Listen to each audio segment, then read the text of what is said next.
Lyca productions Bhaskaran தயாரிப்பில் super star Rajinikanth, Amitabh Bachchan, Fahadh Fazil, Rana நடிப்பில் DJ Gnanavel இயக்கத்தில் வேட்டையன் அக்டோபர் 10 முதல் உலகமெங்கும் உங்கள் அபிமான திரையரங்குகளில். வேட்டையனின் வேட்டைக்கு ரெடியா? மனுஷபுத்திரன், நீங்க எப்படி பார்க்கறீங்க இந்த 2 மாநிலங்களில் வெவ்வேறான மக்களுடைய தீர்ப்புகள்?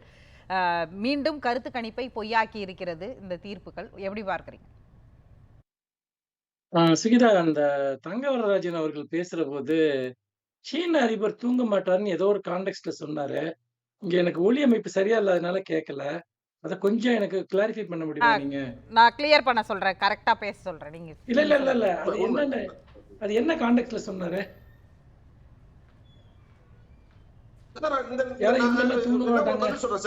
இந்த நாடு மிகப்பெரிய உயரமாக செல்லக்கூடாது என்பது பல அந்நிய சக்திகள் இருக்குது. அதுல சீனாவும் இருக்கின்றது. அவருடைய வேலைகள்லாம் ஹரியானா எலெக்ஷன் வெற்றினால அவர் வந்து சீனா தூங்க மாட்டாருன்னு சொல்றீங்களா? ஹரியானா எலெக்ஷன் வெற்றினால சீனா தூங்க மாட்டாருன்னு சொன்னீங்களா? நரேந்திர மோடி பாஜக ஒரு மத்தியில நிலையான ஒரு ஆட்சி வந்து பலவீனப்படுத்த வேண்டும் பல இல்ல ஹரியானா வெற்றினால சீன அதிபர் தூங்க மாட்டாருன்னு சொன்னீங்களா? ஆமா, மாட்டு கருத்து இல்ல. சரி, ரைட், ஓகே. போதும் ஏனா ஃபெனர். சரி சார், ஓகே அவ்வளவுதான் வேணும் எனக்கு. சரி, அவர் சொல்லட்டும். சரி, மனோஜ் பேசுறீங்க. போதும் ஏனா ஃபெனர். இந்த நாட்டு சிறுவர்கள் அவர் parallel-ஆ ரெண்டு பேரும் பேசுறீங்கன்னா புரியாது. மனோஜ் பேசுங்க. இல்ல நான் என்னன்னா சரியா கேட்கலன்னு தான் கேட்டேன். அவர் சொற்பொழி வார்த்தை சொல்லல. அவர் என்ன சொன்னார்னு கேட்டேன், அவ்வளவுதான், வேற ஒண்ணும் இல்ல. அதாவது சார் சொல்லிட்டீங்க சார், அமைதி சார். உங்கள்ட்ட என்ன சொன்னீங்கன்னு தான் கேட்டேன். திரும்ப ஏன் பேசுறீங்க? அதாவது இவங்க ஒரு சின்ன ஸ்டேட்ல இருக்கக்கூடிய ஒரு தேர்தல் வெற்றிய சர்வதேச ரீதியில் அடைஞ்சதாங்க வெற்றியா, இந்தியாவினுடைய ஒரு பெரிய வெற்றியா இவங்க கொண்டாடுறாங்கன்னா பாஜக எவ்வளவு பெரிய பலவீனமான நிலையில் இருக்கிறது என்பதை இதிலிருந்து மக்கள் புரிந்து கொள்ளலாம். ஒரு சிறு பிள்ளை கூட சிரிக்கும் இந்த வாதத்தை கேட்டால். ரெண்டாவது, தைரியம் இருந்துச்சுன்னா இதை மோடி அவர்கள் இது சீன அதிபருக்கு கேட்கக்கூடிய மொழியில் சொல்லட்டும். நாங்க ஹரியானாவில் ஜெயிச்சிட்டோம், அதனால வந்து இனிமேல் நீங்க எங்களை பார்த்து பயப்படணும்னு. இதெல்லாம் காமெடி பண்றதுக்கு ஒரு லிமிட் இருக்கு. இப்ப வந்து நீங்க சொல்றது அவரை சீன அதிபரோட ஒப்பிட்டதுக்கு நீங்க சொல்றீங்க. இருங்க, நான் நெறிப்படுத்துறேன். மனுஷ், நான் வரதராஜன் உங்களுக்கு அப்புறம் நேரம் தரேன். நீங்க மாற்று கருத்தில வைங்க. மனுஷ், நீங்க சொல்லுங்க, அது சின்ன மாநிலமோ சின்ன யூனியன் பிரதேசமோ இல்ல பெரிய மாநிலமோ, வெற்றி என்பதை அந்தந்த மாநிலம் அதுவும் அரசியல் கட்சிகள் கொண்டாட தானே செய்வாங்க. செய்தா அந்த மாநிலம் கொண்டாடுறதுல எனக்கு பிரச்சனை இல்ல, பிஜேபி காரங்க கொண்டாடுறதுல பிரச்சனை இல்ல. ஆனா சீன அதிபர் பயப்படுறாருன்னு சொல்றாங்க இல்லையா, அங்க இருக்க காமெடியான சுட்டி காட்டுறேன். சரிங்களா? அது வந்து பாத்தீங்கன்னா அதுக்கு எனக்கு உரிமை இருக்கா இல்லையா?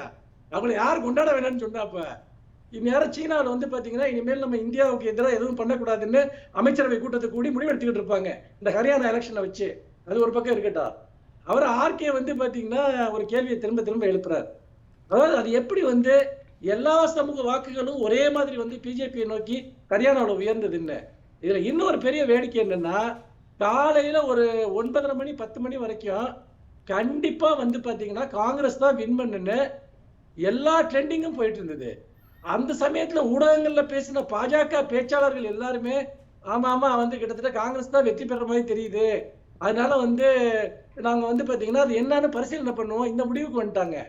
அப்புறம் என்ன தேசிய ஊடகங்கள் வந்து காங்கிரஸ்க்கு 55 வரைக்கும் எல்லாம் கொடுத்தாங்க வின்னிங் மெஜாரிட்டின்னு அப்ப சீட்ஸ். அதுதான் அப்ப என்னன்னு கேட்டீங்கன்னா, அந்த 2 மணி நேரம் அப்டேட்ஸ் எல்லாமே அப்படியே ஸ்டாப் ஆயிடுச்சு. 2 மணி நேரம் எந்த அப்டேட்டுமே வரல. எல்லாருக்குமே குழப்பம். நான் வந்து பாத்தீங்கன்னா இங்க தொடர்ந்து ரிசல்ட்டை ஃபாலோ பண்ணிட்டே இருந்தேன்.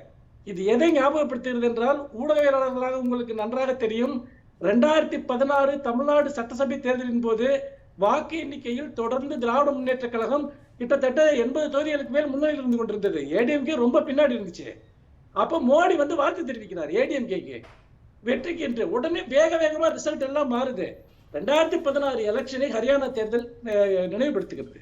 அப்போ எப்படி இந்த ட்ரெண்ட் மாறுது? இப்ப ஆர்கே கேட்கிற கேள்விகளோடு இதை பொருத்தி பார்ப்போம்.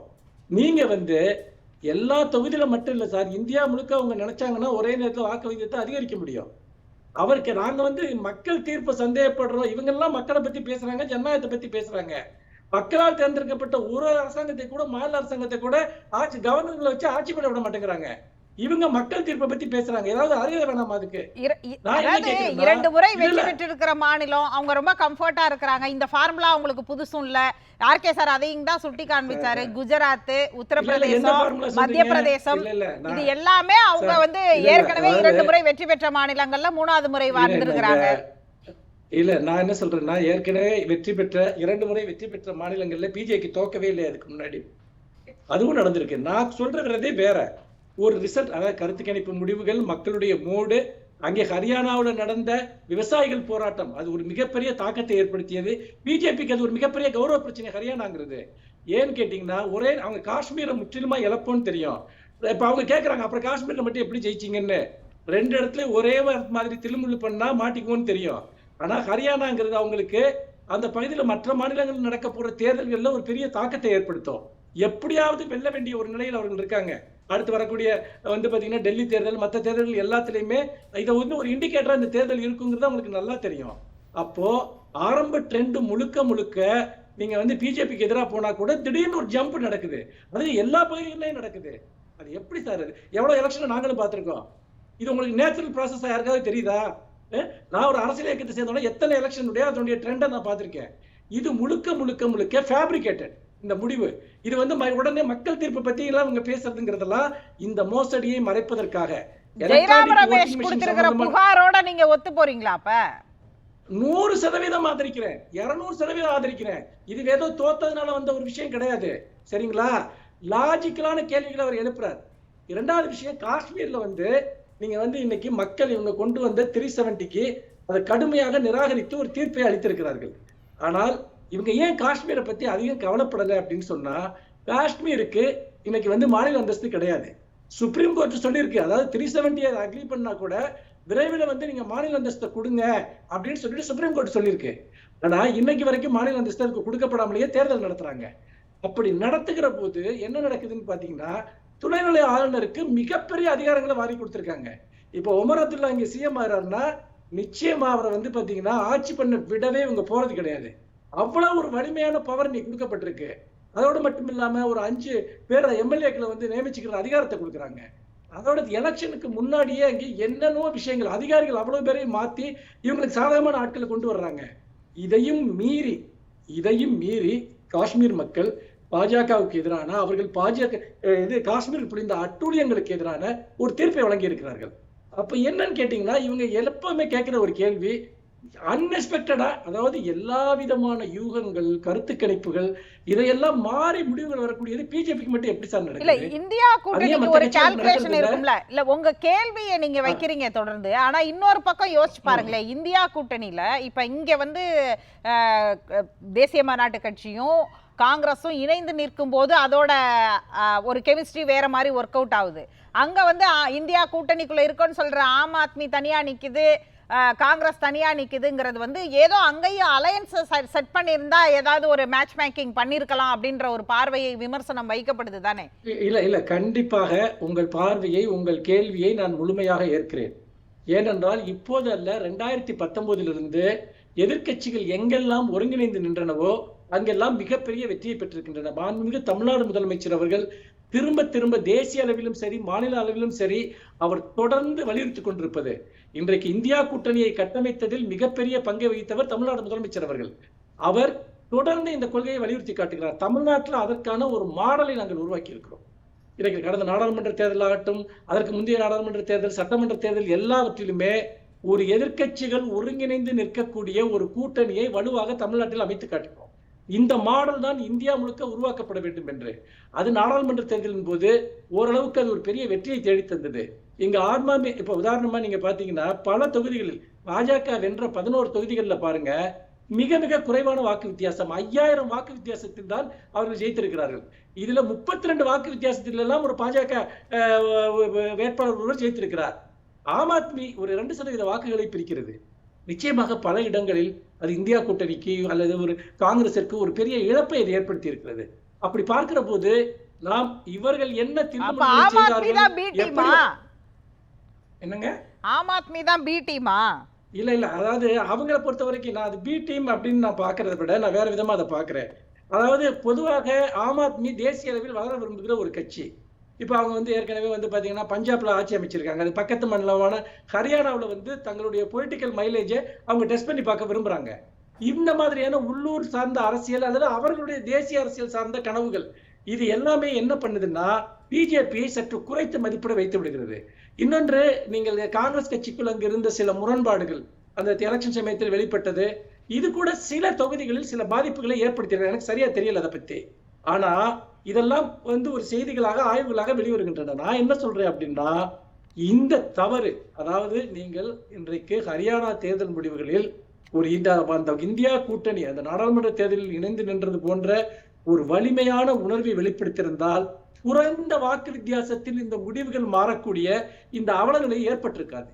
அப்படி பார்க்கிற போது மாநில கட்சிகள் அல்லது பிஜேபியை எதிர்க்க வேண்டும் என்று நினைக்கக்கூடிய கட்சிகள் தங்களுடைய சொந்த நலன்களை கொஞ்சம் விட்டுக் கொடுத்து ஒருங்கிணைந்து நிற்க வேண்டும் என்பதுதான் எங்களுடைய கொள்கை.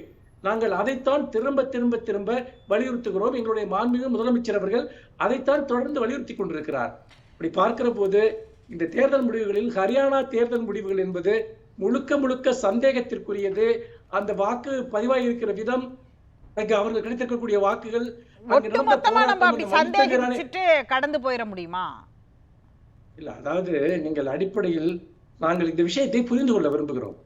பாஜக அங்கு வெற்றி பெறுவதற்கான அடிப்படையான ஏதாவது ஒரு சமூக காரணம் இருந்ததா? சயனி சொல்றாரு, அரசுடைய கொள்கை முடிவுகளுக்கு கிடைத்திருக்கிற அங்கீகாரம்னு சொல்றாரு. பாலிசிக்கு அக்மார்க் ஸ்டாம்ப் கொடுத்திருக்காங்க மக்கள்னு சொல்றாரு. கவுட் பாலிசிக்கு இல்ல, நான் என்ன கேக்குறேன்னா, அப்படி ஒரு, அதாவது அந்த மாநிலத்தில் நடந்த மாபெரும் வேளாண் போராட்டம், லட்சக்கணக்கான விவசாயிகள் டெல்லிக்கு சென்ற அந்த மாநிலத்தை சேர்ந்தவர்கள் குளிரிலும் பனியிலும் மழையிலும் வெயிலிலும் சுண்ணாம்பானார்கள்.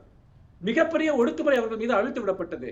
நீங்க நினைக்கிறீங்களா அந்த மக்கள் அவர்கள் எல்லாம் போய் பிஜேபிக்கு ஓட்டு போட்டிருப்பாங்கன்னு நீங்க நினைக்கிறீங்களா?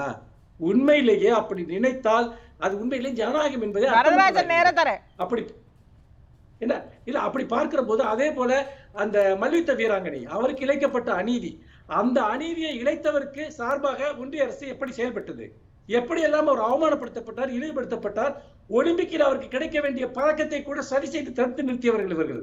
இப்படியெல்லாம் செய்கிற போது அந்த மாநில மக்களுடைய உணர்வுகள் மிக கடுமையாக புண்படுத்தப்பட்டன. அதையும் மீறி இவர்கள் திடீரென ஜம்பாய் எங்க வந்த ரிசல்ட்ல குறிப்பிட்ட நேரம் வரைக்கும் முழுக்க எல்லா மீடியாவும் சொல்றாங்க, எல்லா தேர்தல் கணிப்பு சார், திரும்ப கருத்து கணிப்புகள் எல்லாமே என்ன சொல்லுது, பிஜேபி தோத்துருச்சுன்னு சொல்லுது. எப்படிங்க ஒரு மணி நேரத்துல ஒரு மேஜிக் நடக்குது? இந்தியா வரலாற்றுல அப்படி எந்த எலெக்ஷன்ல அப்படி நடந்திருக்கு இது வரைக்கும்?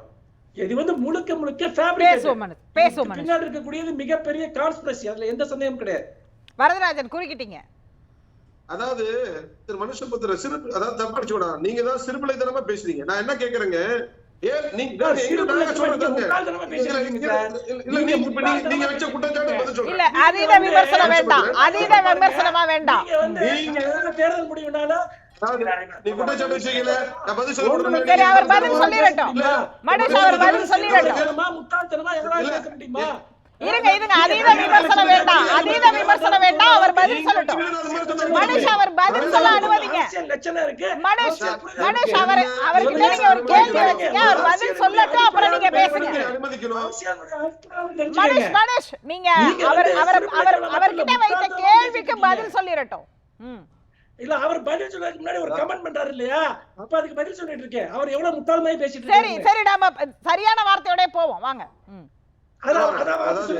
ரெண்டு பேருக்குமே தான் நான் நெறிப்படுத்துறேன், ரெண்டு பேரையுமே சொல்றேன்.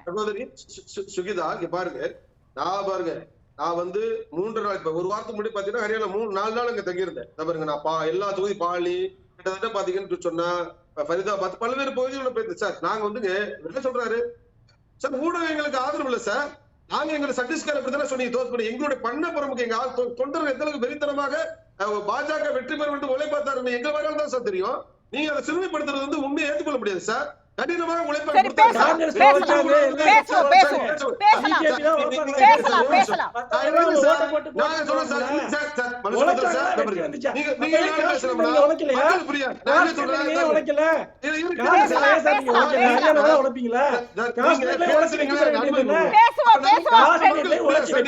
அமைதி, வரதராஜன் அமைதி. இது ரவீந்திரன் துரைசாமிக்கான நேரம்.